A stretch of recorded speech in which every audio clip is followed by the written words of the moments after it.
Just so you know, this isn't a new what if.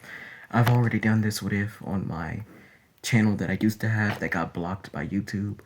So if you're a member that came from my channel and are now on this channel, just know if you're watching this from the past or from the future, just know that I would appreciate it if you were to tell your friends about this. Now, anyway, one day Azuku got out the house because he decided it was just too stressful inside the house.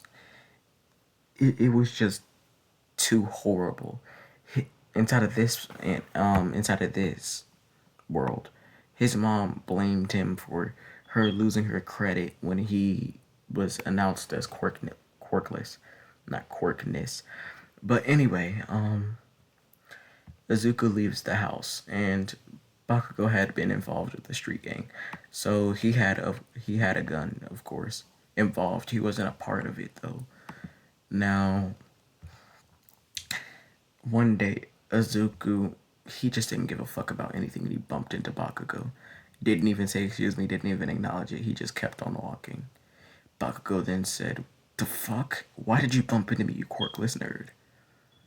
And then Azuku looks at him with lifeless eyes, like he's seen true pain. And Bakugo says, "Answer me." And then he says, "You're just a bully, Bakugo. I hope you know that. You're not going to heaven. And hell isn't even good enough for you.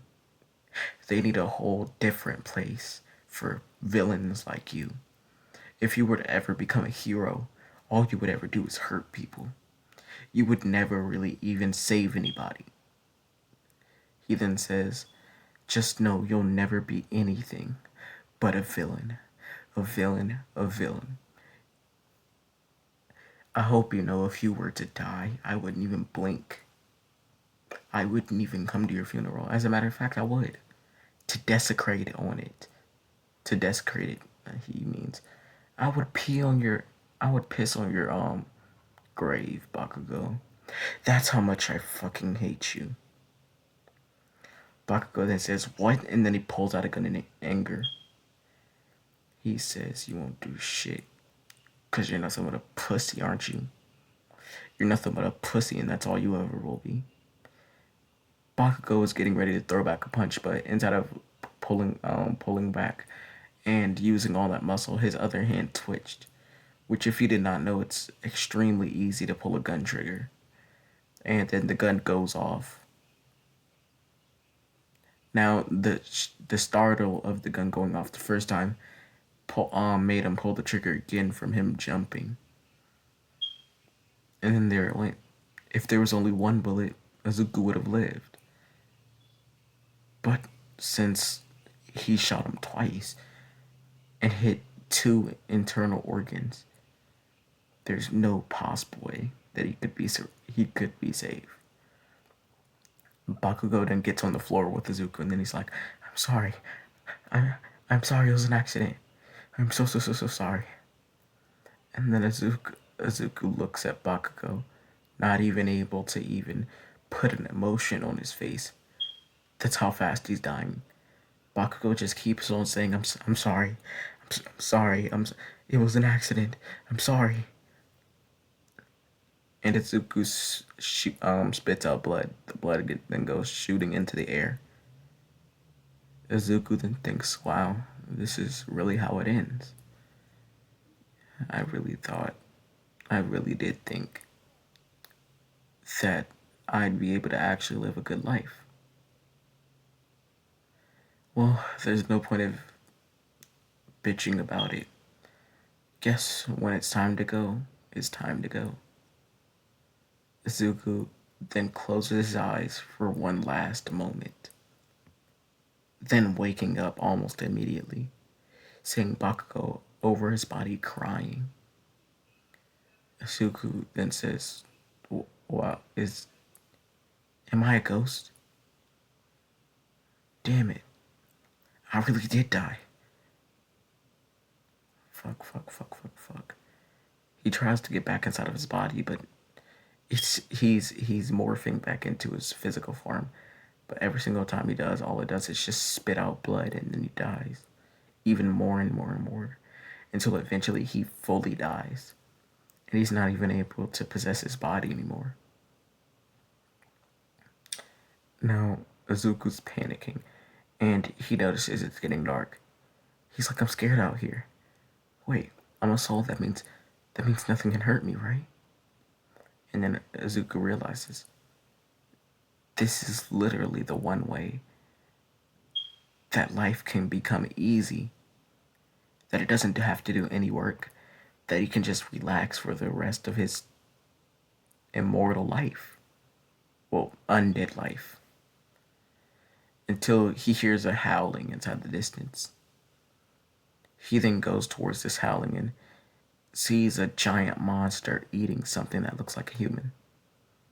But then he looks closely inside, the guts spilling and the blood splattering everywhere. It's another soul. Asuku then screams.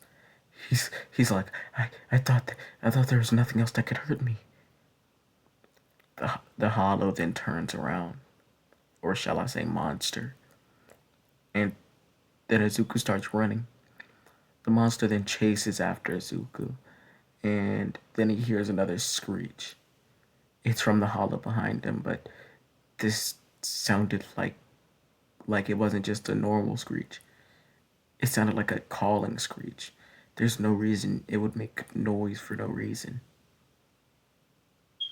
Izuku then sees two more hollows come up behind him.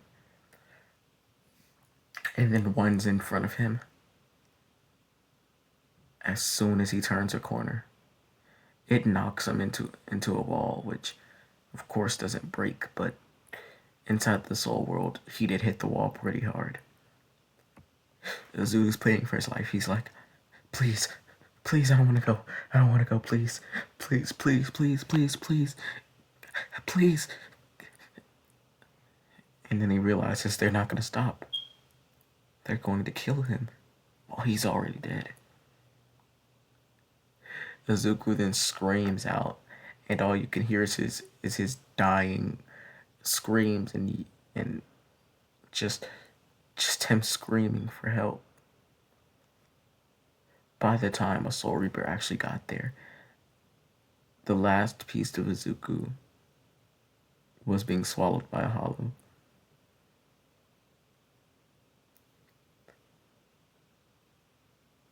That's where I'm gonna leave it off, you guys.